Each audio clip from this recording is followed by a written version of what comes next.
श्री स्वामी समर्थ। तुमच्या सर्वांचं पुन्हा एकदा आपल्या या यूट्यूब चॅनलवर खूप खूप स्वागत आहे। आजच्या व्हिडिओमध्ये आपण हरतालिकेचं व्रत कसं करावं, कुणी करावं, केव्हा करावं, व्रतात उपवास कसा करावा, उपवास कधी धरावा, कधी सोडावा, उपवासात काय काय खावे, या व्रताचे नियम कोणते आहेत, हे व्रत कसं आणि कोणी करावं, या विषयीची संपूर्ण माहिती आपण या व्हिडिओमध्ये बघणार आहोत। तो व्हिडिओ कुठेही स्किप न करता संपूर्ण बघा। हरतालिकेचं व्रत, हरतालिकेची पूजा ही 18 सप्टेंबर सोमवार रोजी आपण करणार आहोत।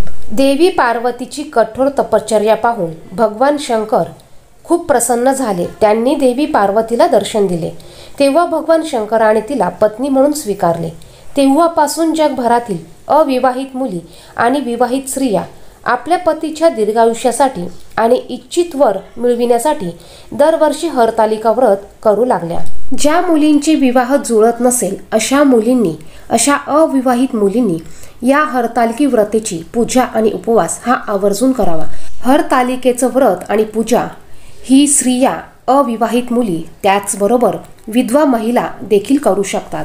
विधवा महिलांनी फक्त उपवास करायचा असतो, त्यांनी पूजेची मांडणी ही करायची नसते। देवी पार्वतीने हे व्रत निर्जला राहून केलं होतं। तुम्हाला जर का शक्य असेल तर तुम्ही हे निर्जला व्रत करू शकतात आणि निर्जला व्रत तुम्हाला करणं शक्य नसेल तर तुम्ही फलाहार करून हे व्रत करू शकतात। या व्रतामध्ये शक्यतो फलाहार केला जातो आणि दुधाचं सेवन केलं जातं। या व्रताला तिखट पदार्थ खाल्ले जात नाही असं म्हणतात। आता तुमच्याकडे तिखट खाण्याची पद्धत असेल, तुम्ही खात असाल तर तुम्ही खाऊ शकतात, फक्त या उपवासाला भगर ही चालत नाही।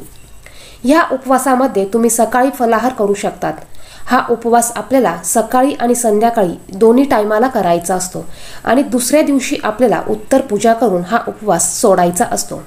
उपवास सोडताना तुम्ही जर का कानोल्याचा नैवेद्य दाखविला असेल तर थोड्या वेळाने तुम्हाला तोच पदार्थ खाऊन हा उपवास सोडायचा असतो। या उपवासामध्ये तुम्ही फलाहार करू शकतात, दुधाचं सेवन करू शकतात, याचबरोबर रताळ्याची पदार्थ तुम्ही या दिवशी खाऊ शकतात। यानंतर तुम्ही साबुदाण्याची खीर बनवून देखील या दिवशी खाऊ शकतात। उपवासाच्या एक दिवस अगोदर तुम्हाला तामसिक पदार्थांचं सेवनाचा त्याग करायचा आहे। याचबरोबर जर का गरोदर महिला असतील त्यांना जर का हा उपवास निघत असेल तर त्यांनी हा उपवास नक्की करायचा आहे। आणि जर का त्यांना उपवास निघत नसेल, त्यांना जर का त्रास होत असेल तर त्यांनी उपवास न करता ही पूजा मनोभावे करू शकतात। तुम्ही हरतालिकेच्या व्रताची पूजा करू शकतात। तुम्हाला जर का उपवास निघत नसेल तर तुम्ही उपवास नाही धरला तरी चालेल। ज्या महिलांना सुतक असेल, मासिक धर्म आलेला असेल, अशा महिला फक्त उपवास करू शकतात। त्यांनी या पूजेची मांडणी करायची नाहीये। त्या महिला लांब बसून या व्रताची कथा ऐकू शकतात। या व्रताची कथा त्या यूट्यूबला लावून देखील या दिवशी श्रवण करू शकतात। हरतालिका व्रतामध्ये चुकूनही पाणी किंवा अन्नाचे सेवन करत नाही, कारण हे व्रत निर्जला करायचे असते। तसेच या दिवशी भगवान शिव आणि माता पार्वतीचे नामस्मरण करण्यात वेळ घालवायचा असतो। हरतालिकेच्या व्रताच्या दिवशी उशिरापर्यंत झोपू नये। या दिवशी लवकर उठून नित्यकर्म आटपून देवपूजा करावी आणि देवपूजा झाल्यानंतर आपल्याला हरतालिकेची पूजा ही करायची असते। हरतालिकेची व्रताची पूजा ही शक्यतो सकाळी केली जाते। हरतालिकेची पूजा केल्यानंतर तुम्हाला हरतालिकेची कथा ही न चुकता वाचायची आहे। जर का तुम्ही हरतालिकेची कथा वाचली नाही तर ही पूजा तुमची अर्धवट राहू शकते। कथा वाचून तुम्हाला हरतालिकेची आरती करायची आहे आणि यानंतर तुम्हाला तुमचा फलाहार हा करायचा आहे। व्रताच्या दिवशी दुपारी महिलांनी झोपू नये। उपवास करणारी महिला दिवसा झोपली तर ते शुभ मानले जात नाही। जर कोणी हरतालिका तीजचे व्रत पाळण्यास सुरुवात केली तर त्याने मध्येच सोडू नये, हे देखील शुभ मानले जात नाही। दरवर्षी तुम्ही ते संपूर्ण विधीपूर्वक पूर्ण करावे।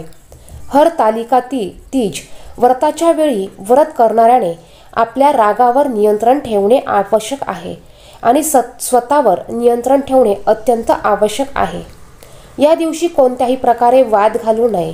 तसेच व्रत पाळताना तुमचे मन शांत आणि शांत असावे। उपवास करताना लहान मोठे सर्वांचा आदर करावा। या दिवशी कुणालाही अपशब्द वापरू नका, ज्यामुळे तुमचे मन दुखू शकते। तसेच महिलांनी पतीशी भांडण करू नये किंवा अपशब्द वापरू नये। याशिवाय उपवासाच्या दिवशी जाणून बुजून किंवा नकळत कुटुंबातील कोणाशीही वाईट वागू नका. हरतालिका व्रता दिवशी या गोष्टी मानल्या जातात. या दिवशी 7 शृंगार करून हरतालिका आणि शिव पार्वतीची पूजा करावी. या दिवशी विशेषतः रात्री जागरण करावे. रात्रभर परमेश्वराचे नामस्मरण करावे. हरतालिका व्रताच्या दिवशी चुकूनही हे काम करू नये.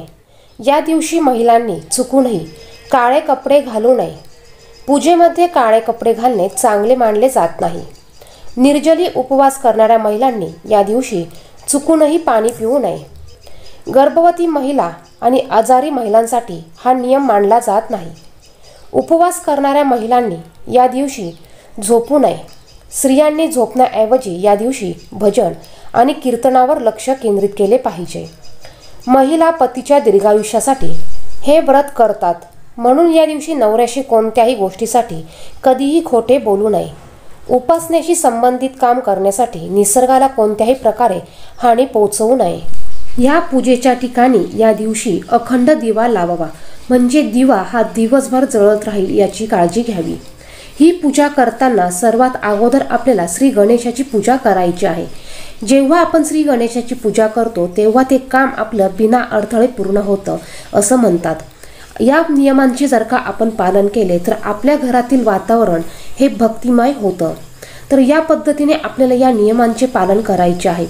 तुम्हाला जर का आणखीन काही इन्क्वायरीज असतील तर तुम्ही कमेंट बॉक्समध्ये त्या नक्की विचारू शकतात.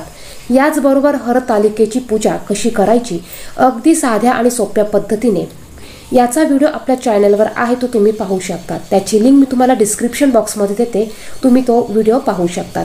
व्हिडिओ आवडलात व्हिडिओला नक्कीच लाईक करा. चॅनलवर जर का तुम्ही नवीन असाल तर असेच माहितीचे व्हिडिओ बघण्यासाठी चॅनलला सुद्धा सबस्क्राईब करा.